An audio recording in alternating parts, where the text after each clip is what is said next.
Eu vim falar para vocês hoje da importância da educação, uma educação diferenciada, uma educação de amor pela vida.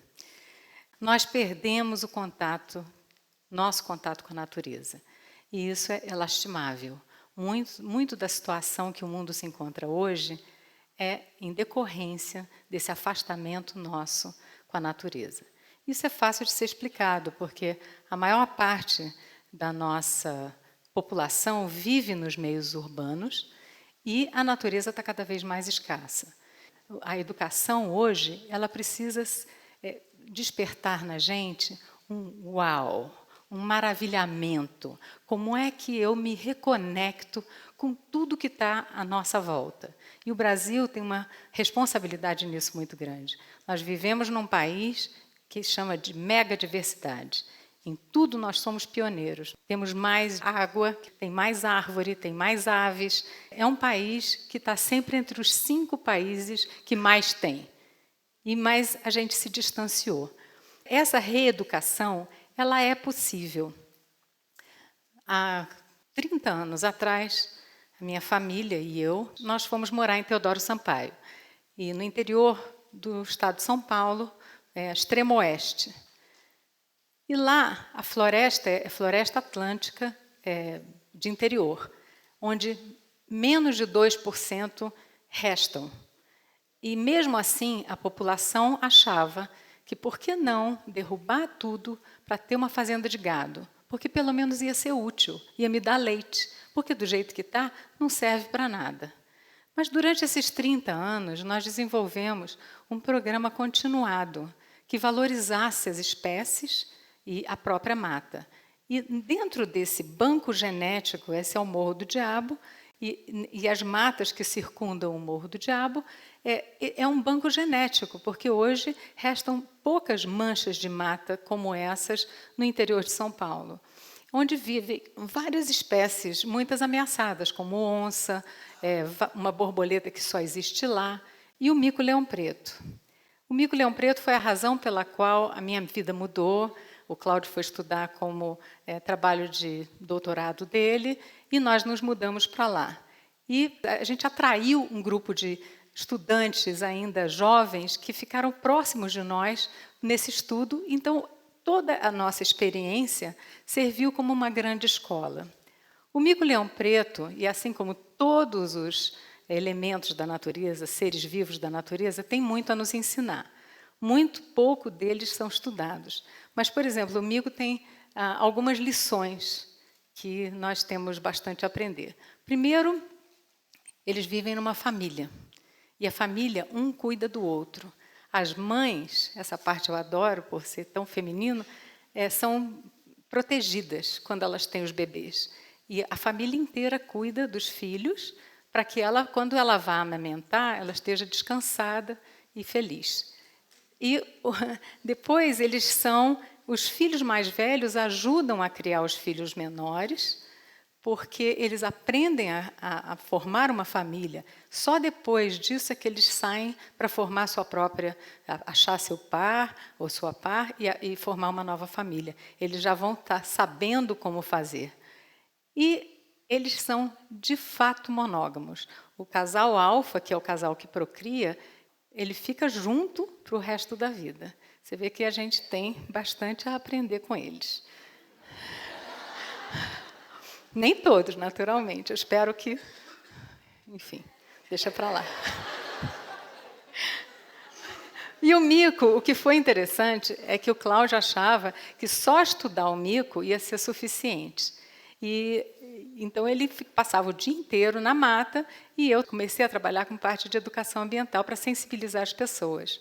Mas depois a gente começou a ver que não era suficiente. Uma coisa que era importante de se fazer era juntar um fragmento de mata com outro, para poder o mico sair de uma área com mata e encontrar seu par em outro, para não ter problemas de consanguinidade, principalmente dos pequenos fragmentos. Então, esse corredor de mata, eu tenho orgulho de dizer que é o maior corredor de mata atlântica já plantada, e foi por um dos nossos pesquisadores e a equipe dele, e toda a equipe nossa do Pontal. Isso é concreto, isso está acontecendo e está sendo ampliado. Então, a nossa ideia é de que todos os pedacinhos de mata do Pontal eles possam ser conectados para que as espécies circulem. Não só o mico, a gente usa o mico como um símbolo, mas é muito além. E o que a gente viu é que também não podia só cuidar da espécie, a gente tinha que cuidar também das pessoas. O Pontal do Paranapanema, extremo oeste de São Paulo, é uma região que tem muito conflito, onde houve muitas famílias de assentados se mudando para lá. Nós começamos a pensar de que maneira que a gente consegue integrar o social, o ambiental e o econômico. Então, promovemos diversas ações para que as pessoas também melhorassem de vida.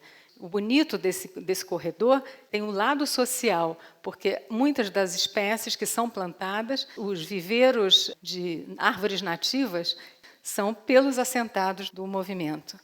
E quando o Cláudio e eu chegamos lá, ainda bem jovens e com os filhos bem pequenos, a gente não imaginava que ia ser tão complexo, mas, sinceramente, tão gratificante. Eu acho que a paixão que aumentou na gente foi contagiante, porque hoje a gente tem uma instituição que chama IP, que é também a árvore símbolo de São Paulo, que atrai jovens que também querem mudar o mundo. Essa é a equipe do IP, da qual eu tenho muito orgulho. Cada pessoa dessas foi empoderada para fazer aquilo que realmente ama, aquilo que realmente acha que vale a pena. E o que é muito interessante de ver é que ai de quem hoje, em Teodoro Sampaio, depois de um processo de educação continuada, queira desmatar ou fazer mal à natureza. O Parque Estadual do Morro do Diabo e o mico-leão preto se tornaram símbolo da região com muito orgulho da população local. E o mico-leão preto é hoje também a espécie símbolo do estado de São Paulo. Isso foi bem recente. Agora, educar para a vida na verdade, é o amor pela vida.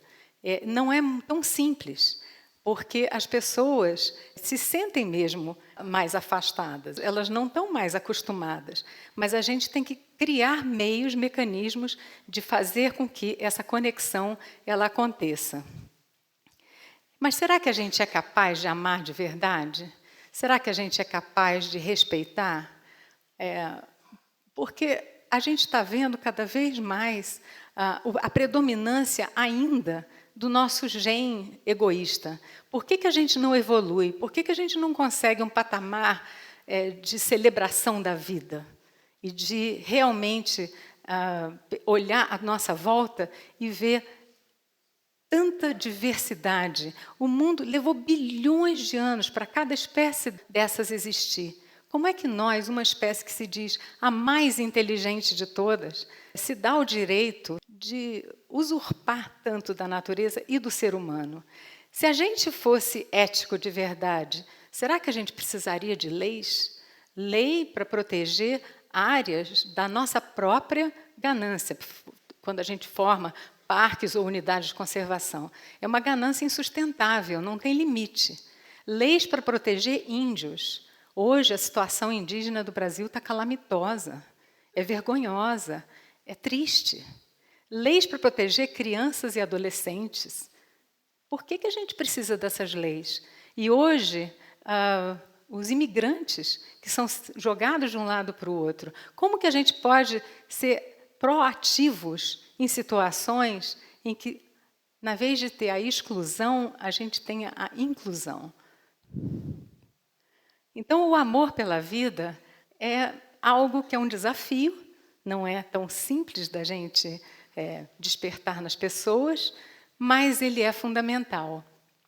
Para mim, é o único jeito. Dentro do IP, a gente tem uma escola, a ideia é de semear essas pequenas sementes, as pessoas saírem com uma capacitação, porque não adianta a gente só tocar a mente, aumentar o conhecimento. A gente tem que tocar o coração também. É uma combinação. E essa combinação nem sempre é simples. A gente tem a predominância, durante todos esses anos, de ser racional, de valorizar aquilo que é concreto. Mas os valores da gente precisam mudar. Não, o planeta não aguenta mais tanta exploração, nem dos recursos e nem do ser humano que habita a Terra. Esse contágio é que eu acho interessante, Porque quando você começa a trabalhar esse amor pela vida, as pessoas querem se chegar. E a negatividade de todo esse processo, ela precisa, de algum jeito, ficar um pouco de lado. A gente tem sempre que mostrar que é possível a gente chegar a soluções. A nossa mente devia estar preocupada o tempo todo com soluções e não com problemas. A gente tem que chegar a um patamar de evolução onde a gente celebre a vida. E a teia dessa vida, a gente faz parte dela. Então, a educação, ela não devia ser com adjetivos. Eu trabalho com educação ambiental, mas a educação não devia ter o adjetivo ambiental, ou educação para sustentabilidade, ou educação sexual, ou qualquer outro tipo de adjetivo. A educação, de fato, com letra maiúscula, ela devia contemplar tudo o que é necessário para formar um ser humano íntegro, ético, correto, que curta o belo. A estética e a ética, para mim, elas estão muito juntas. Porque quando você descobre algo que é belo, você quer cuidar. E quando você quer cuidar, você cria ligações, fios de ligação. E é isso que eu acho que é importante. A outra coisa é que tem que ser divertido. Não adianta a gente só falar de problema. O problema, ele cria barreiras no nosso pensamento. Nós temos que o tempo todo pensar que é possível e trazer sempre alegria para o nosso trabalho. Eu acredito que a gente é capaz, a gente foi criado o tempo todo para pensar que nós não somos capazes, a gente aceita o que vem pronto e a gente hoje está precisando de empreendedores que mudem o mundo. E eu acho que é por isso que quando me chamam de utópico, eu digo, olha, isso é um elogio, isso não é uma crítica, porque eu tenho sonhos. E o meu sonho é de contaminar as pessoas, para que elas amem.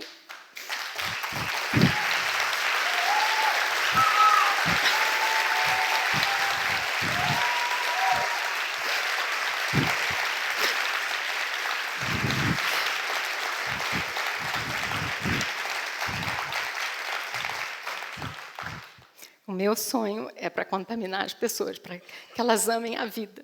Tudo que está à nossa volta, tudo que nós herdamos desse planeta, tudo que está em nós. Nós somos maravilha. Muito obrigada.